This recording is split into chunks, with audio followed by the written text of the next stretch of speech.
se nkun qiegħda nitkellem ma' ħabib antik tiegħi imma persuna li nammira ħafna li ilu ħafna ambaxxatur għal persuni b'diżabilità u llum jokkupa il-kariga ta' kap eżekuttiv tal-Aġenzija Support qed nirreferi għal Oliver Xikluna hawnhekk merħba Oliver. Sellimlek Marija. Gost niltaqa' miegħek naf li għandek ħafna xogħol, però xtaqt inkun naf aktar x'qegħdin tagħmlu għax l-Aġenzija Support nara spiss inizjattivi li tieħdu u allura taħjar nistiednek ħankun naf x'qiegħed jiġri. L-ewwel nett kif inti? Ninsab tajjeb ta' tajjeb. L-Aġenzija Support illum kemm qed tħaddmu nies? Bħalissa l-Aġenzija għandha bej wieħed u ieħor 700-750 impjegat u hemm lok li tkompli tikber għax bħalissa għandna madwar 50 pożizzjoni vakanti. Ġifieri qegħdin vakanti ovvjament għax mhix dejjem issib il-ħaddiema maddatati biex jaħdmu ġewwa l-Aġenzija. U għandkom kemm minn fejn toperaw? Ġifieri kemm għandkom postijiet aħna bħala postijiet li noperaw minnu għandna fuq minn 50 post, ġifieri bejn Malta u Għawdex. Il-head office bħalissa hija maqsum fi tlieta, però fix-xhur li ġejjin ħanaraw ukoll l-head office tal-Aġenzija Support se jiġi wieħed u se jkun qed jiġi mħabbar fejn se jkun ukoll il-post. L-idea biex niffaċilitaw anki kemm ix-xogħol għall-ħaddiema kif ukoll għall-persuni li jiġu biex japplikaw u jirċievu servizz mingħand l-Aġenzija. L-Aġenzija Support mingħajra l-persuni b'diżabilità jmorru lura żgur għax hemm ħafna servizzi varji. Illum il-ġurnata l-Aġenzija Support kemm għandkom klijenti, ġifieri kemm għandkom nies li qed jutilizzaw is-servizzi tagħkom? Ara aħna nestmaw minħabba li l-klijenti ikunu skont is-servizzi partikolari. Imma nistmaw li l-Aġenzija tagħti servizz il fuq minn 20,000 persuna. 20,000? Issa ovvjament skont il-bżonnijiet tal-individwi. Jiġifieri inti għandek individwi li jgħixu f'djar residenzjali, għandek individwi li jgħixu f'djar residenzjali ta' servizzi provduti mill-privati jew mill-NGOs, u dawk huma persuni li xorta aħna insegwu mill-professjonisti tagħna. Għandek persuni b'diżabilità madwar 550 ruħ li attendu il-day services tagħna madwar Malta u anki wkoll ġewwa Insielem Għawdex. Għandna l-fuq minn 650 ruħ li għandhom is-servizz tal-assistenza personali ġewwa id-dar tagħhom huwa servizz li ppuxjajna fl-aħħar snin. Kemm ilu li beda allura Oliver? Is-servizz ilu li beda mill-2013, però kiber ħafna fl-aħħar sentejn minħabba li għamilna riforma. U r-riforma bdejna nimbuttaw ħafna biex in-nies hemm barra jutilizzaw dan is-servizz minflok ħarsu biss li jidħlu ġo xi residenza. Xi tfisser ġifieri di l-assistenza personali kemm irid ikollhom età il-persuni li applikaw għaliha u kif ikun dan is-servizz? Ara dan is-servizz wara li għamilna r-riforma samnieh fit-tnejn, iddividejnieh fit-tnejn. Għandek servizz ta' bej l-età ta' 0 tista' tgħid ta' twelid sa 16 sena li dak insejħulu il-Family Support Scheme aħna. U għandek is-servizz ta' 16 plus li nsejħulu il-Personal Budget Scheme. Da servizz tal-aħħar li semmejt li se nkomplu nevolvu fih minħabba li se nkomplu niżviluppawh issa nfehmek ukoll. Bażikament inti turi l-interess li jkollok dan is-support ġewwa d-dar tiegħek.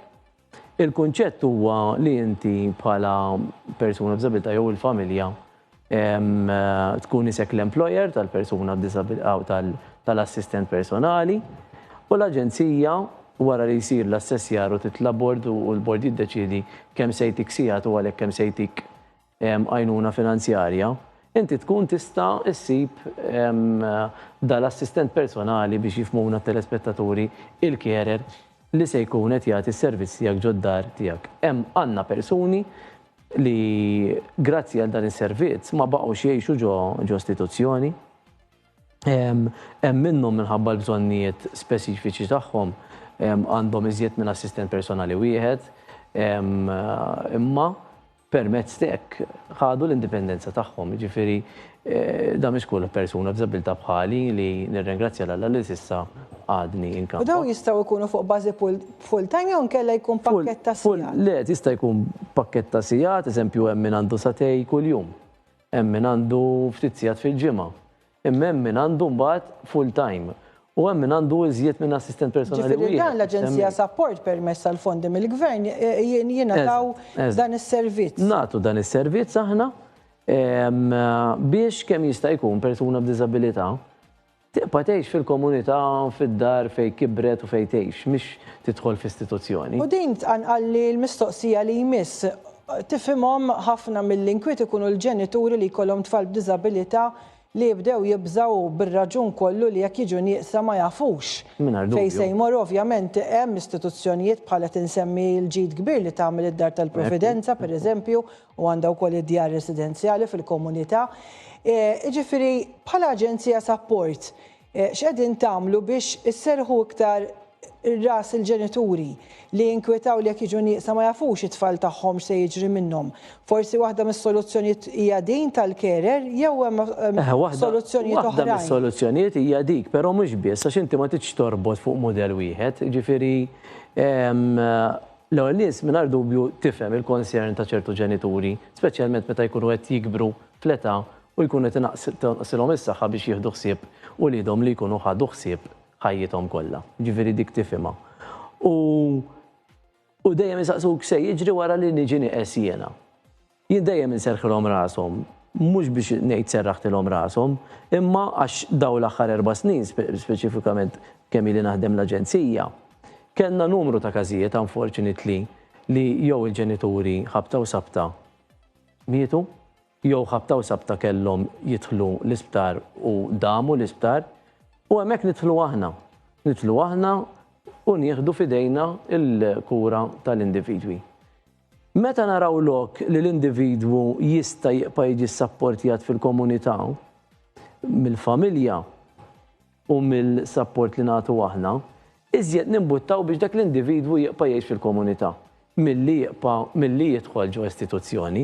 L-istituzzjoni, u inti semmejt id-Dar ta' Provvidenza, Fondazzjoni Wens, Fondazzjoni Nazzaret, eċetera.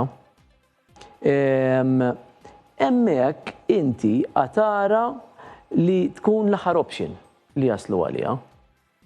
Illum il-ġurnata qed naraw l-NGOs bħal Dar ta' Provvidenza jaħdmu fi sħiħ biex ibidlu l-modell kif joperaw huma wkoll. Iva. Jiġifieri bħalissa naħdmu fuq proġett ma' Dar ta' Provvidenza fejn għandhom żewġ flettijiet u qed nidentifikaw 6 persuni li jistgħu jgħixu fihom flimkien magħhom, imma ħajkunu jisom qed jgħixu fid-dar tagħhom bl-għajnuna tal-assistenta personali biex jgħixu iżjed indipendenti. Jiġifieri anki l-NGOs qed jarfu li jbidlu l-modus operandi tagħhom.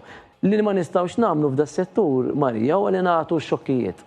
Għax aħna niddiljaw ma' umani, ma' persuni bl-emozzjonijiet tagħhom, bil-istorja tagħhom kif jgħixu tul ħajjithom u rridu nimxu pass. Nixtieq jiena naġlu, imma rridu nimxu pass ħalli nirrispettaw first and foremost id-dinjità ta' dawn l-individwi. Imma di xi ħaġa li nserraħ ras il-ġenituri li jinkwitaw fuq dak l-aspett x'sa jiġri wara li ma nkunx għadni hawn jiena. L-istat dejjem jidħol biex jissapportihom minn dawn in-nies. Imma tajjeb li qegħdin tagħmlu dawn il-pjani. Kif wasalna lejn l-aħħar tal-intervista? Għandek ħafna proġetti, rajtu ħodt minnhom fl-aħbarijiet ukoll, hemm diversi inizjattivi, forsi xi proġetti li inti entużjasta lih li għandek ħerqa biex dan ikun lest. Naf li għandek Jiġifieri issa looking forward biex nara iċ-ċentru Sonja Tanti Independent Living Center ġewwa Ħalfar jibda jiffunzjona hemmhekk bil-professjonisti, eċetera. Ħanarawha fil-ġimgħat li ġejjin. Li tinfetaħ il-ċentru ta' respaj ġdid li ftaħna fl-aħħar ġimgħat ġewwa Ħalkirkop, dak qed nistennew li fi quarter 4 ta' dis-sena jibda jiffunzjona wkoll, però mbagħad għandna proġetti oħrajn li huma importanti fej naraw iżjed ċentri tal matul il-jum jinfetħu imma iħarsu lejn ċertu bżonnijiet, eżempju lejn dawk li għandhom multiple disabilities. U f'areas differenti ta' Malta, għax xi kultant għandna l-issue li ċertu areas ma jintlaħqux. Bħalma kellna fir-respite, ma kenniex respite fis-South. Issa se jkollna ħal-Kirkop u għandna l-pjanijiet li nżidu wkoll iżjed fis-South. Ġifieri hemm numru ta' proġetti u hemm ħafna x'isir fis-settur. Oliver, nirringrazzjak ħafna, ovvjament aħna missejna ftit minn dak li tagħmel imma proset u nirringrazzja lilek u lit-tim tiegħek tal-Aġenzija Support għax huma ħafna il-ġenituri li jagħtu feedback pożittiv dwar il-ħidma tagħkom u bir-raġun. U nirringrazzjak fis-simhom ukoll. Dak kien Oliver Scicluna, il-kap eżekuttiv tal-Aġenzija Support li kif smajtu servizzi joffru għal aktar minn 20,000 persuna b'diżabilità. Grazzi li segwejtuna.